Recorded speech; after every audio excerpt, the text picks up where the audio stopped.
Trapper Keeper. Nice. Nice. It is all fun and games till the Trapper Keeper comes out. Okay, why isn't the YouTube live opening? How about Facebook?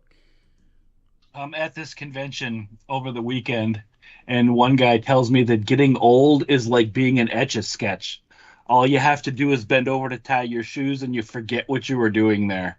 And I laughed so hard, I almost fell out of my chair. And I said, the best thing about that is it's the perfect test, too. Because if you're too young to know what an Etch-a-Sketch is, then you're too young to understand the experience of forgetting something that quickly. And he goes, I know! While I agree with what you said, I disagree with that's what getting old is like. Because I think that we are like a fine wine and we get better with age. Okay. Well, you just... Okay, I'm not saying that. What? Gosh! I'm like one of those wines where the sediment has started to settle on the bottom because no one turned it the way they were supposed to, and now everyone's afraid to get it open because they don't know what's going to come out. Okay. That's what she said. That took a turn somewhere while I was talking. I apologize. Sorry. Can't help myself. You could. Okay, well then, we're like but a you fine don't want whiskey. to. Isn't whiskey better when it's aged? Sure.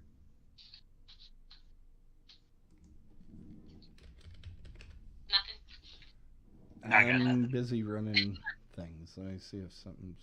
Why is that not working? What else gets better with age? Besides alcohol? Cheese? Isn't cheese better when it's aged? Some cheese. Again, there's that fine line between, when you can scrape the mold off and get that nice sharpness underneath, and when it's just a molten slag of... So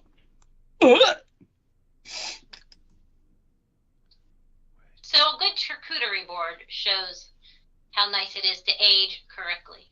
Sure. Yes, I'll take that. Yeah. Oh, and I am full-on geek today, by the way. I've got the Dungeons and Dragons t-shirt on over a pair of Star Trek lounging pants. That's the spirit. So you're a Star Trek fan and did not... I did not see your thing until this morning. I apologize for that. Well, yeah. it's not too late if you want to private message me.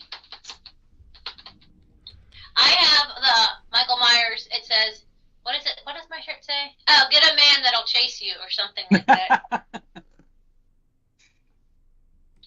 I had on my Speaking of hot guy killers, not to spoil anything. I had on my Hellraiser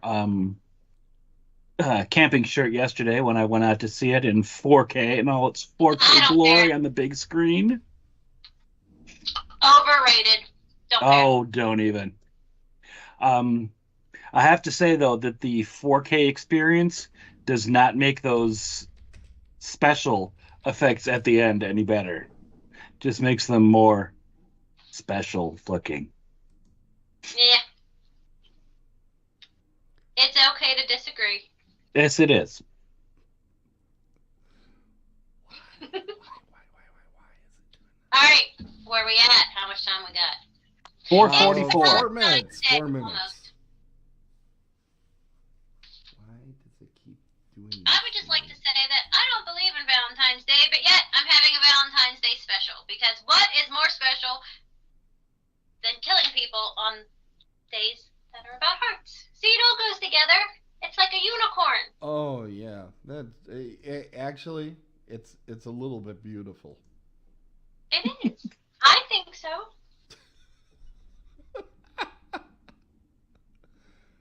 Oh God! Why? What is it doing? This should be coming through. Look at how many scary or horror movies, slasher movies, whatever kind of movies are about, like, they're anti-Valentine's Day movies. There's Companion is out right now. There's that other one, Hard Eyes. There's Valentine's Day. What other slasher movies are about this stupid holiday? I think that might be treading into an area that would spoil some numbers. No. These are about no. these are hot guy killers, not Valentine's Day movies. Technically, they could mesh together. That should be our special for next year. Oh, God.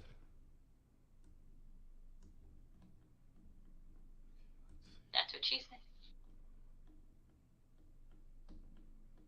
I should have this.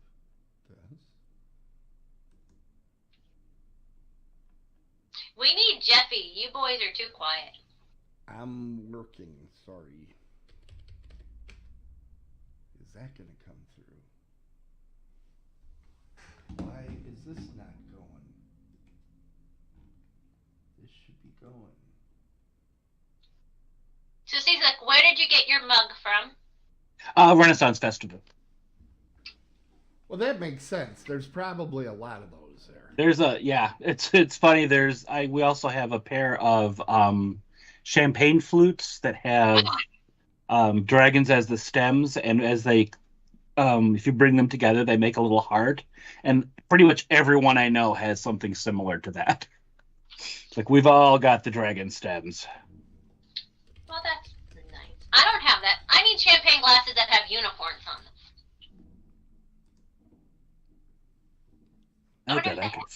I'm sure that they do.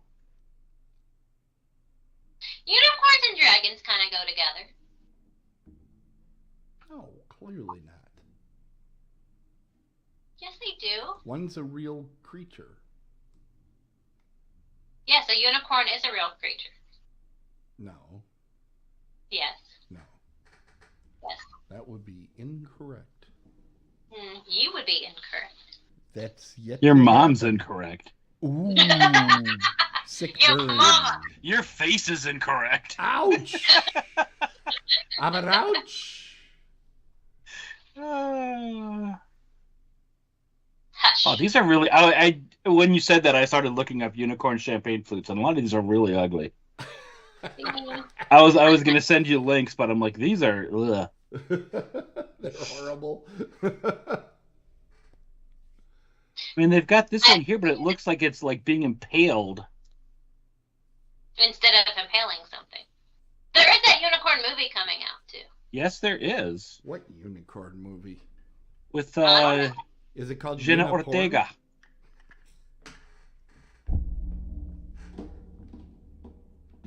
Is it an A24 movie as well?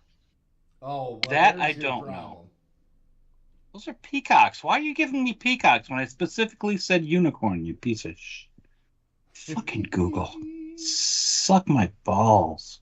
Go to Etsy. Etsy probably has them.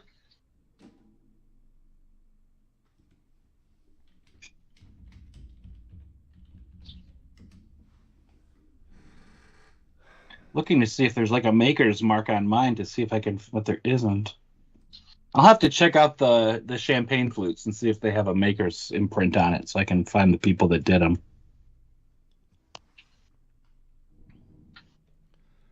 We do have some of our regular chatters on the line.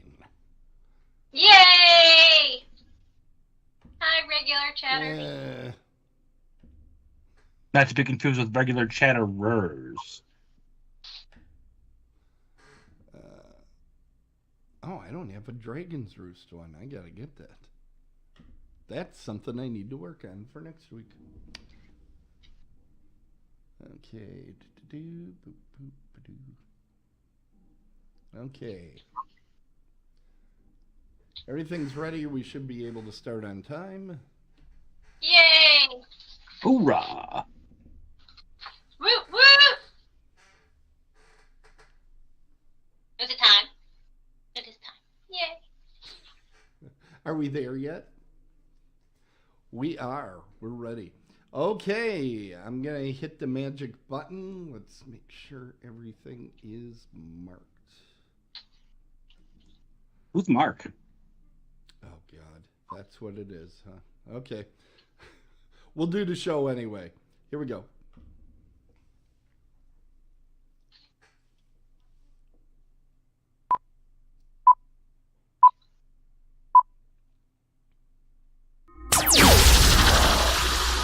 Otherworldlyculture.com.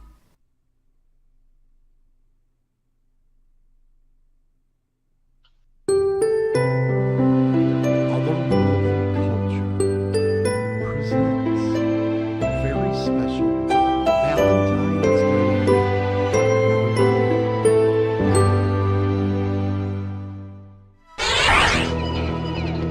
Tonight on the OWC Valentine special, it's the Hot Guy Killer with America's sweethearts. That would be Suzy and Michael. I'm America's sweetheart. I'm number 2. I'm number 2. Hello. Oh, am I supposed to be talking? You're supposed to be talking. Welcome to tonight's show. Otherworldly Cultures presents their first ever Valentine special, Hot Guy Killers. Yay! If I'm supposed to be giving us an intro, I don't have that. I don't think we need it. Everyone knows who we are, and it's not about us. It's about our favorite top 5 Hot Guy Killers of all time. I don't know. Michael, do you want to start? Sure, I can go ahead. I have a... Wait, what? 5. What do you think a Hot Guy Killer is? I need to know. Obviously, it would be someone who's a killer and who is a hot guy. It's a very simple definition. And I can give you an example with my... waiting for the number 5. There she is. 5. So my number 5 pick would be Professor Henry Jared from the 1953 version of House of Wax, played by the master of the classic horror villain, Vincent Price. He is a master wax sculptor, and his business partner, Matthew Burke, played by Roy Roberts, wants to appeal to the more base desires of the public, always pushing Jared to make more lurid, bloody, macabre tableaus. And Jared refuses. He's all about the art. And when he does this, Burke decides that the only way that he's going to make any money on this is to burn down the museum for the insurance money with Henry Jared inside. And that's when he became a hot guy, when he burst into flames. Everyone assumes that Jared died in the fire until he returns almost a year and a half later. But this time, not only is he willing to go dark, he's willing to employ new dark sculpting techniques. And I'm sure that you know where it happens after this, so I don't even need to go there. The movie features Morticia Addams herself, Carolyn Jones, and some of the most blatant 3D effect shots this side of Friday the 13th Part 3. Everyone knows what I'm talking about when I say paddleball. Are you done yet?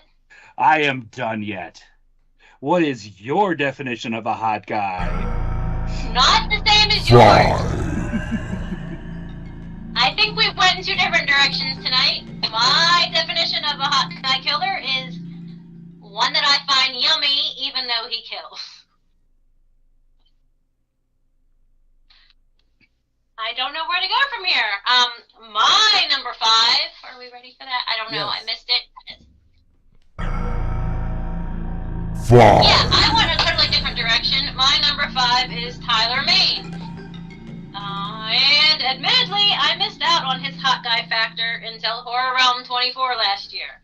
For reasons I have yet to figure out, Canada always seems to be overflowing with really sexy hunks.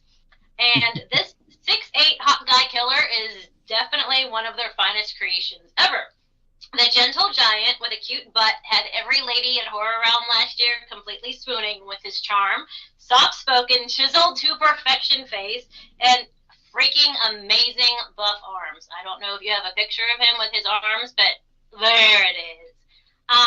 He's perfect. Whether in person with the sexy scruff or as Michael Myers with the disheveled hair, his soulful eyes can swoon anyone, anywhere, anytime. And we will all gladly follow him into battle. He has 51 acting credits. 16 of them are horror, which gives him an 8.2% factor. He's a super hot, super villain in many roles. He was the hot guy killer. Technically, I don't know if he killed anyone as Sabretooth, but we're just calling him a hot guy killer there. And, of course, is Michael Myers. And here's a fun fact for you. He is the tallest guy ever to play Michael Myers. I did not know that. Yeah. So he is hotness all around. and he can be my Valentine any day, but I think he's married. I'm not sure.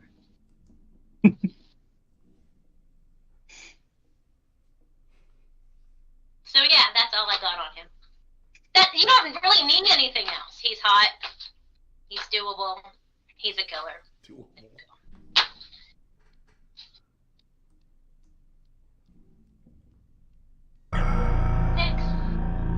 We are ready to move on to number 4, he said, rearranging his screen so he could see what was going on. Again, I'm just going to stick with the theme of things that are on fire. So naturally, you have to have a movie that's actually entitled The Burning, 1981, and we're talking about Cropsey, played by Lou David. Come on, you knew this was going to be in here, right? Based on a New Jersey campfire story, Cropsey is, and I have a quote from myself on this, an absolute dick of a camp counselor. One night, some of the campers decide they're going to get their revenge by sneaking a rotting skull with candles in his eyes into its cabin. Unfortunately, Cropsey's cabin is a friggin' pigsty and happens to have a jerry can of gasoline inside as well. So when he wakes up, he freaks out, knocks over the skull, sets fire to himself, and this is all the opening scene of the movie. You can see there the lovely, that is a really long and great sustained burn where he runs out of the cabin. It is slowed down, so it's probably not he wasn't burned. The stuntman wasn't as burning as long as it seems in the film when you're watching it, but it's still a great extended burn scene. The special effects makeup you see there is done by the master himself, Mr. Tom Savini, and this features early appearances of Jason Alexander and Holly Hunter. Was compared very unfavorably to other camp-based slashers that preceded it. We're not going to name any names, but I think that this is a solid piece of 80s horror, and it has gained a cult following. Look at that pretty face. Look at that face. Oh. That's not a hot, no. Hush. Alright, my number 4 is Skeet Ulrich. Something about hot guys and bad boys going hand in hand. Number 4, he's no exception to the stereotype. 6 foot and divorced. It makes him unlike any other guy on this list look at him. For 2 reasons. 1, he's less than a foot taller than me, and 2, he's available, which means I still have a chance at nailing him. Only one on the list that I can say that for. First caught my eye in 1996 with The Craft. Officially, he became a hot guy killer later that year as the iconic killer Billy Loomis in Scream, where his gazing psycho eyes and tempting tongue somehow made licking blood look extremely desirable. Donning a suit jacket in the Newton Boys, leather jacket in The Craft, police jacket in Law and Order, flannel jacket in Riverdale, jean jacket in Jericho. Who cares a jacket? Just take it off and ravage me. I have no idea where I was going with this. He lost me at jacket. I have no clue. I digress. The point is, he's hot, he's available, and he's played a killer multiple times. 49 acting roles, 13 are horror, so he only has a 6.4%. But Billy Loomis and Scream, some kind of killer in CSI New York, I would take him any day. Fun fact for him, he was named Skeeter in Little League because he was small and fast. And he avoids red carpet events and other public appearances because he's not interested in the consequence of fame, so he probably would not be impressed with being my number 4 at all. But he's available, so I'll take it. I didn't know we were supposed to do that other than just the basic countdown thing. I feel unprepared. But since we have a number on the screen, we're going to go with number 3. It's not what you thought I was going to be number 3 when I started talking about people who were on fire.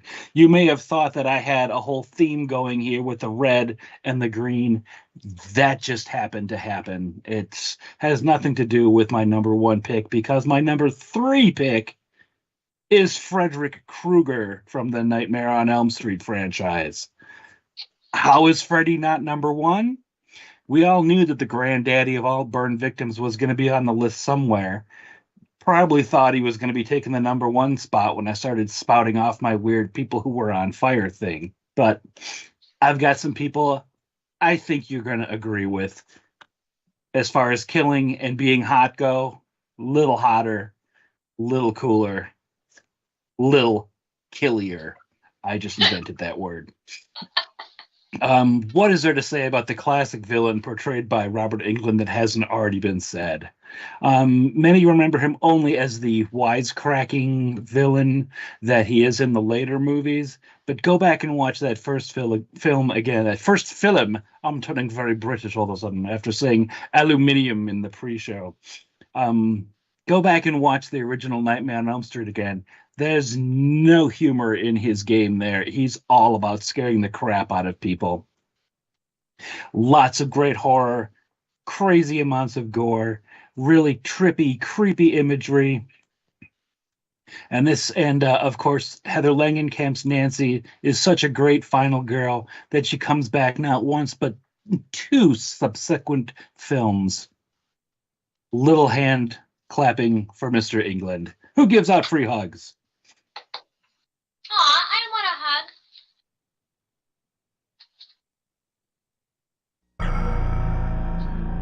All right. Ready for me? My number. Are we? That's the question. I mean, I'd be ready for him any day, but he's happily married. My number 3. Everyone knows I have a forbidden love for all things that are Dallas, and this 6'1" green-eyed piece of perfection is no exception. He started. Oh wait, I forgot to even say his name. I get so excited. It's Jensen Ackles. He started his career as a model when he was just a tiny little toddler. He can sing, he can dance, he can act, he can play lacrosse. He has his own brewing company. So no wonder why he's been both a superhero and a supervillain. There's nothing this man can't do. Smitten as a kitten, I am over this one. I don't even know where to begin. First caught my eye in 1997, captivated me for 15 seasons on WB's highest rated show of all time when he played a good guy, bad boy, sometimes possessed by an evil demon, hot guy killer. He's also a pie-loving hot guy killer. He could be my bloody Valentine any day. Sadly, like I said, he's happily married. 39 acting roles, only 7 were horror, so it's only a 3%, but I veto that because he technically was in 327 episodes of Supernatural, so technically if you want to take every one of those episodes, I think it's a way higher ratio, but I'm not doing that kind of math. He's been a hot guy killer both on TV with Dark Angel and The Boys, and as Supernatural when he killed bad dead things as Dean Winchester and killed good people when possessed by the Archangel Michael. And on the big screen, spoiler if you haven't seen it, he was the killer in 2009's remake of My Bloody Valentine. Fun facts for him, he's bow-legged. He has been quoted as saying, "They have studied my body more closely than even my own wife. They're going to notice my stupid bow legs." I personally think his legs are perfect, and his wife is one lucky lady. Also, he owns Family Business Brewing, which is a nod to a Supernatural family. And last fun fact, Jensen and his wife actually set Jeffrey Dean Morgan up on a blind date. That blind date led to his marriage, which was officiated by another amazing hottie, Norman Reedus. And Jensen is still married to his lady, and Jeffrey Dean Morgan is still married to his. He's so perfect. Number 2. This one's going to be a little controversial, but I have a workaround. For my second hottest killer, hot guy killer, we're going with Christine / Roland D. LeBay / possibly Arnie Cunningham, ? With Christine from the 1983 film. If I was going to pick any of my selections to actually make it onto Suzy's list of hot as in sexy characters, this would be my choice. I mean, what is sexier than a classic piece of Detroit steel like a 1958 Plymouth Fury? Even the name is badass. It's a fury. Directed by John Carpenter, based on a book by Stephen King, and I'm going to pause for a moment to let that little mix of badassery sink in. While you pause, may I interject? Yes. This is one of my favorite movies. There And you go. not just because the guys in it are hot. I love everything about this movie. I love the car, I love the guys, I love the story. It was perfectly done. Yeah, this is one of my top 7 favorite movies. I knew you had like excellent taste. Before you get all upset, this is supposed to be a list of guy killers. Remember that Christine is possessed by her previous owner, Roland LeBay, and that Arnie may have been around for some of the killing. Probably not. Who knows? We don't know. The windows were really dark. It was night out. Come on. I couldn't put on the prom scene from Carrie or Charlie McGee from Firestarter. You got to let me get Stephen King in here somewhere. Anyway, if you haven't seen the film, and we know that Suzy has because she has excellent taste, Arnie Cunningham, played by Keith Gordon, is a super dork whose life turns around after he buys the titular vehicle. Soon his best friend Dennis, played by John Stockwell, and his girlfriend Lee, played by a pre-Baywatch Alexandra Paul, start to notice changes in Arnie. Oh, and the car is killing off anyone that pisses on Arnie, because she is jealous and protective. It's got Harry Dean Stockwell. And the scene where the Flaming Christine runs over William Ostrand's Buddy Repperton is one of my favorite kills in any movie all time.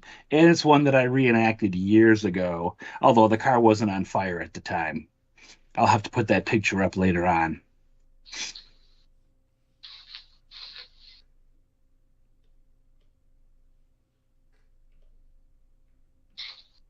Yay! Alright, moving on. My number 2, we have now reached my favorite part of tonight's show, entitled, I Could Date You or Your Daddy.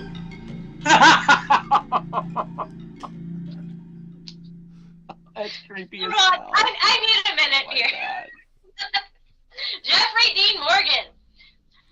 Also, standing at 6'1", one of God's finest creations, Jeffrey Dean Morgan, he makes every girl want to play doctor or be his end-of-the-world zombie apocalypse concubine. I'd be fine with either. 78 acting credits, 40% horror, for 31% hot guy killer credits are in Batman vs. Superman. Spoiler, again, if you haven't seen it, twisty little movie called The Resident, and obviously is Negan from The Walking Dead. I guess I need to mention, like Jensen, good guy, hot guy killer of demons, monsters, and other nasties in Supernatural, where he played Jensen's dad. Fun fact, he's only 12 years older than Jensen, even though he played his daddy. He owns a candy shop in New York with Paul Rudd, has a passion for rescue dogs, just like me. Yay. And I adopted my first rescue kitty on his birthday, so my cat's name is Winchester. So yes, I would take him and Jensen any day. That's all I got. And we don't have a graphic for this, but you had an honorable mention, didn't you, Mike? I do, because I am a cheater McFeeder. My honorable mention is Lord Summerisle and all of his followers from The Wicker Man, 1973. Don't even bring up the sequel. Or not the sequel, the remake. It's a fun movie. The remake is fun to watch for the crazy scenes, but really all you have to do is just put in Wicker Man, Nick Cage, crazy scenes, and watch that. Don't slog through that movie. The 1973 Wicker Man, however, is a classic that will just leave you stunned. We got to see this in the theater last year, and it still holds up. Straight-laced to the point of being uptight, the virginal Sergeant Howie, played by Edward Woodward, actually gets to be the person who is the hottest man in this film. He is sent to Summerisle to investigate the disappearance of 12-year-old Rowan Morrison. He is repulsed by the unchristian paganism of the people of the island, and Lord Summerisle is played by Christopher Lee, who, honestly, again, speaking of hot guys in the terms that Suzy is talking about them, always looks amazing. I mean, from Dracula through to Count Dooku, always look badass. And if you ever want to know what the pure definition of badass is look up Christopher Lee's real life. It's amazing. The man may actually have been the person that James Bond was based on. Now, if you can get through the final scene of Wicker Man, where Howie's heartfelt prayers are being heard over the villagers singing, and the animals that are already in the Wicker Man as they start to burn start screaming, and you don't have chills, you're a better person than I am. Burning to death is literally my number one worst way to die, as far as I'm concerned, and that was before I saw this film, probably at much too early an age. I would say drowning would be worse. I feel that drowning, I would eventually pass out at some point before I actually died. Although I suppose you'd pass out from smoke inhalation with being on fire too. But now, number one, do you have drum rolls? Are there drum rolls? Do we do drum rolls? Yes, but I don't know. I can't do it. I tried. Really, yeah. Before I recognized that Roland Emmerich piece of shit, now you know who I'm talking about. And when I say cold day in hell, I'm not talking about the one that's 30 minutes from my home, because hell, Michigan is really cold right now, actually.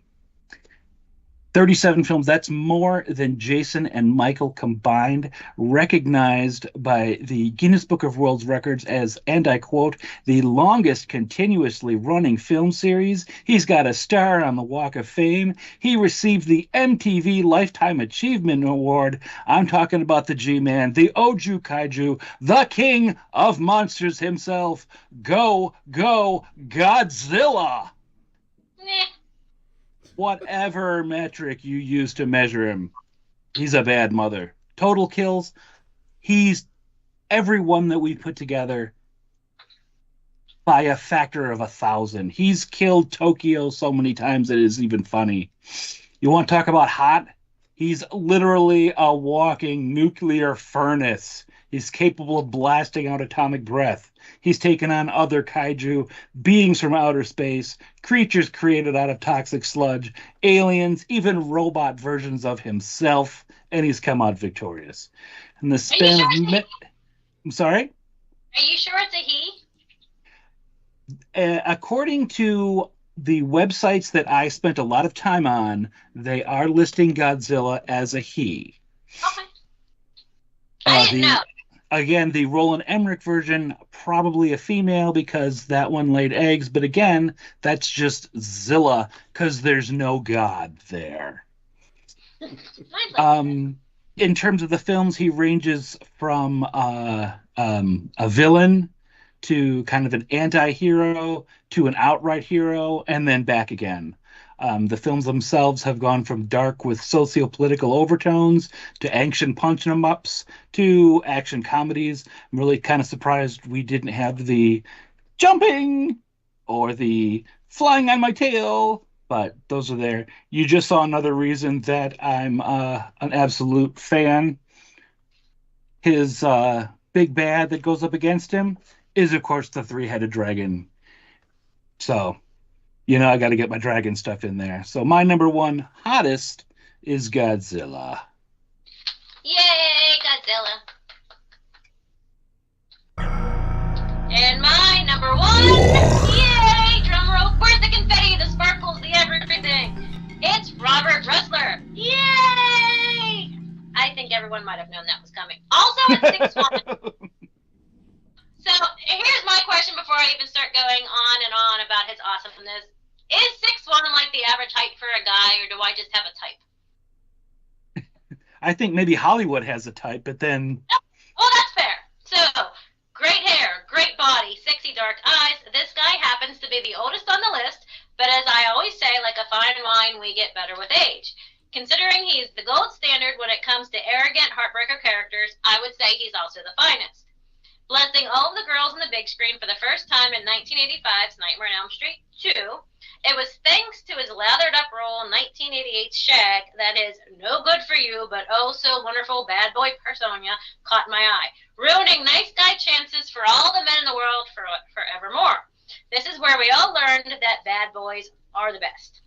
In 1991, he earned the title Hot Guy Killer in Stephen King's Sometimes They Come Back, continuing Hot Guy Killer roles years later in 2016's Blood Feast. Still making movies. I look forward to checking his movies out. Especially his most recent one, 2024's Flying Thief. Sorry, kind of lost it there. But I mean, look at his stomach. How can you not? 63 acting roles, 17 are horror. This hottie has an 11% horror ratio. He's an actor, writer, skateboarder, surfer, knows martial arts. Seriously, is there anything that this guy cannot do? He's just got mad skills everywhere. His teen magazine posters, I have to admit, covered the walls of my bedroom. He is the total package, and best of all, we will be graced with his presence at this year's Horror Realm convention.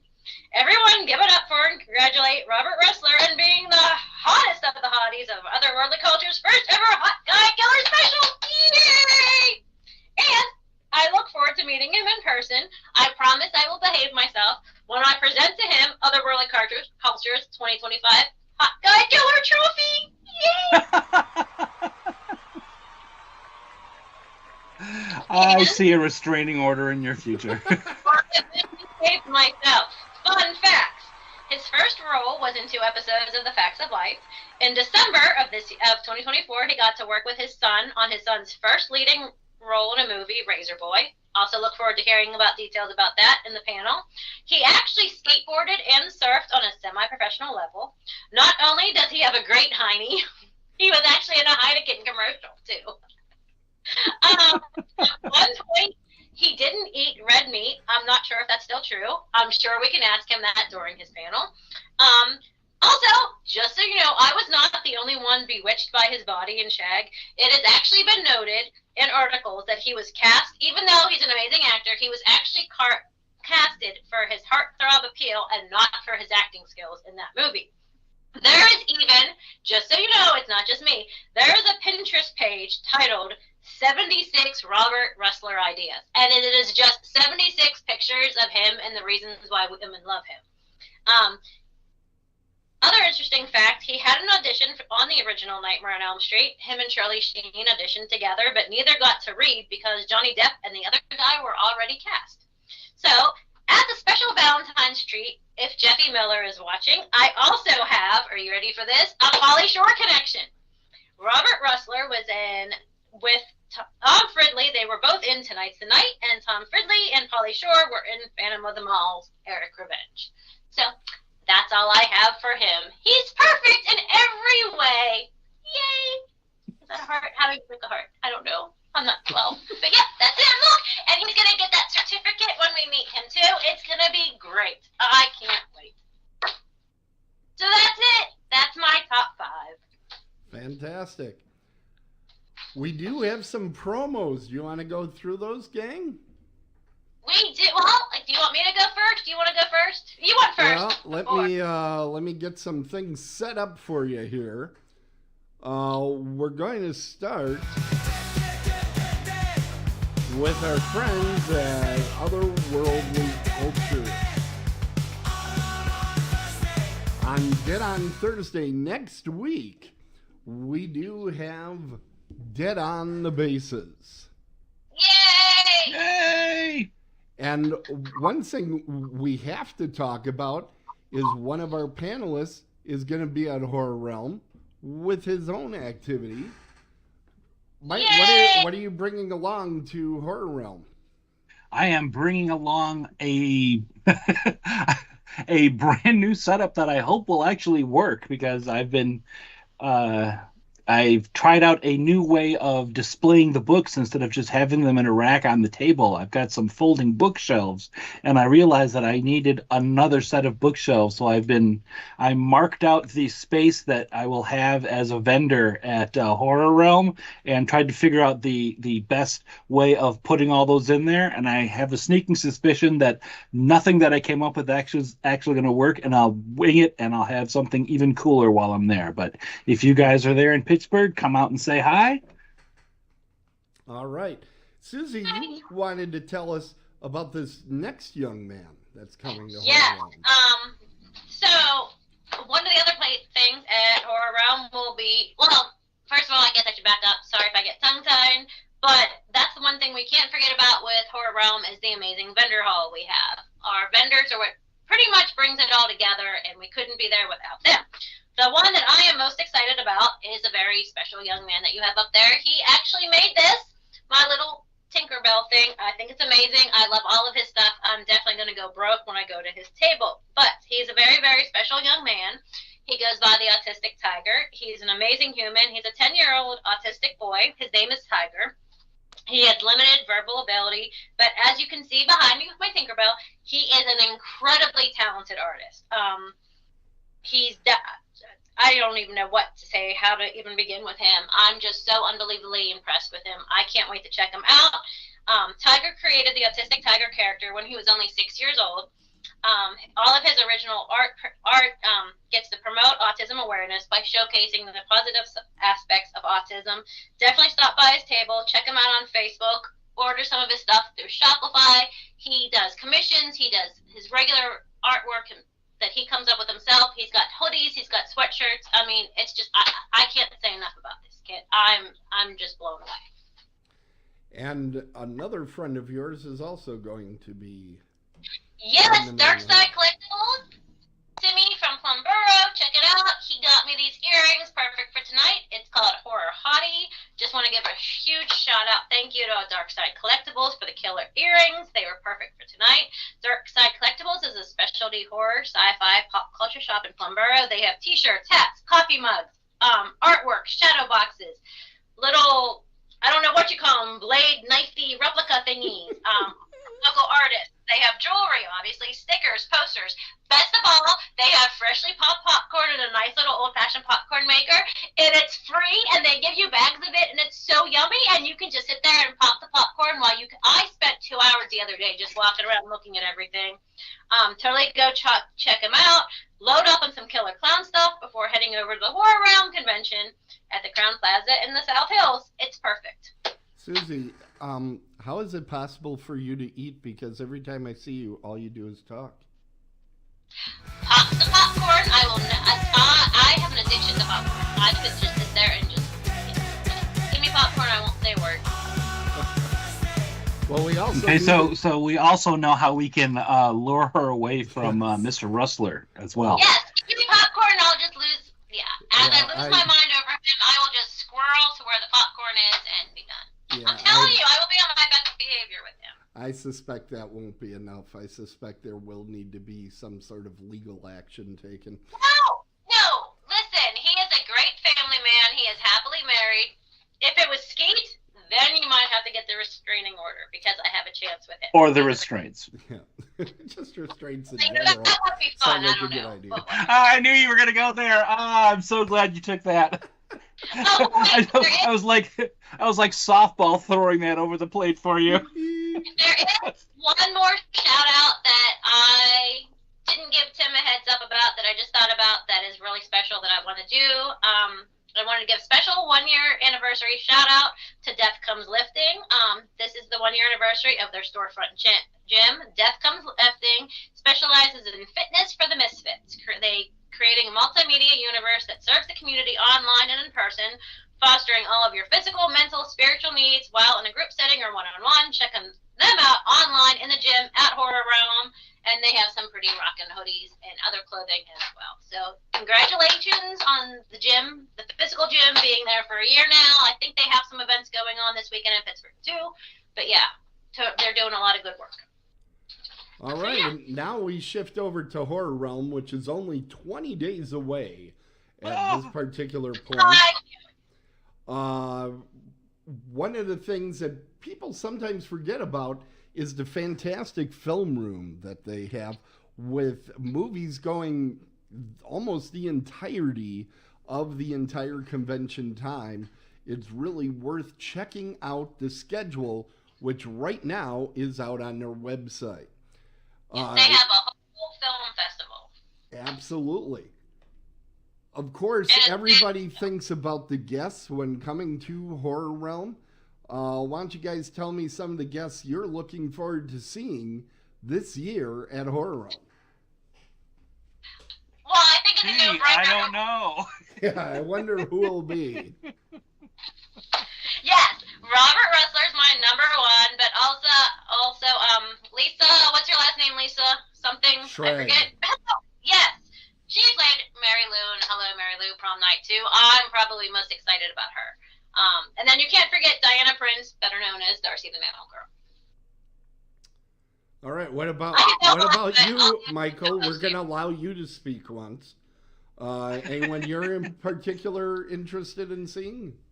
I would love to swing by and say hello to Barbara Crampton again. I met her years and years ago, and she was extremely gracious. Just a very nice person. Fantastic. Now, there's a lot of great panels that are going to be going on at this year's Horror Realm.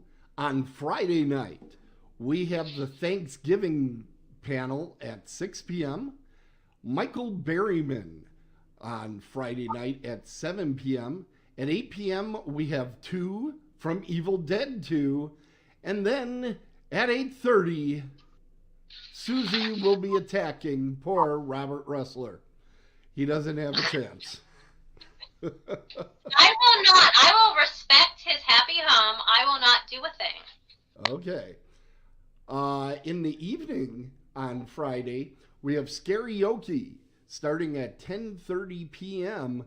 And there is a very odd, we don't even know what it is, event that'll be happening Friday at 9 p.m. right after Robert Russler runs away. We will have the Otherworldly Culture presents You Don't Know. Look forward to that great event at this year's Horror Realm. I think we need to have someone film, like video, me meeting him, just so we can. Oh, there will be film. There will be film run. I think for legal reasons we have to run film when that happens. I was actually thinking perhaps we didn't want that on film for legal reasons. I believe the prosecution usually calls that Exhibit A. Just start a countdown to see how many seconds it takes for me to just completely squeal to a whole new, like, sound new level. I have this horrible idea of, like, you're like, hello, it's very nice to, and then you just... Right? I just figured I would just, like, open my mouth and nothing would come out, and I would just... Saturday, we have more panels. At 11 a.m., we have The Return of the Living Dead. Coming at 12 noon, voice actor Allison Court will be our subject. At 1 p.m., Nick Nemeth, who you might know as Dolph Ziggler in the WWE. He's now wrestling under Nick Nemeth. At 2 p.m., we have 3 people from Terrifier 2 and Terrifier 3 will be subject of our panel. At 3 p.m., we have 4 members of the cast from Killer Clowns. 2 clowns and the 2 leads. Very exciting. At 4 p.m., we have the Women in Horror, which includes Barbara Crampton, Diana Prince, Lisa Schrag, and Tiffany Shepis. That'll be at 4 p.m. on Saturday. And on Saturday at 5 p.m., Tom Morga will take the stage. He is, I believe, one of the few actors that has played Jason, Michael, and I think there was one other one that he did as well. That it's like impossible to find people with his credentials. He is a stuntman. He has, 200, 300 some past credentials. That should be a great panel. You won't want to miss Saturday at 5 p.m. But things don't end at 5 p.m. with the panels. At 6 o'clock, we have the horror match game, which I'm sure I'll get roped into. 8 p.m. will be the Bad Movie Bingo presentation. And at 9 p.m., it's time for the Horror Prom Party. Yay! I can't wait! I want to go to a prom! That's everything we have for Horror Realm. Yay. So is that it? That is it. You can do a closing. Well, you did. Don't forget, though, that Otherworldly Cultures themselves will also have a table at Horror Realm. So people will need to stop by, meet their favorite panelists, while they're Horror Realm, buy some merch, score a promo bag, and we'll see you there. Other than that, that's pretty much it. Don't forget to rate us, like us, check us out on Facebook, Insta, YouTube, Twitch. I don't know if there's a social we don't have. Great and Powerful. Do we have any others? I don't know. You're putting me on the spot. I don't like that. Oh, it's so much fun. Other than that, that's a wrap, folks. Happy Valentine's Day. Make sure you break someone's heart. And until next time, don't forget to tighten your tiara, never let anyone dull your sparkle, reach for the remote, and keep streaming. Have a great night. Happy Valentine's Day.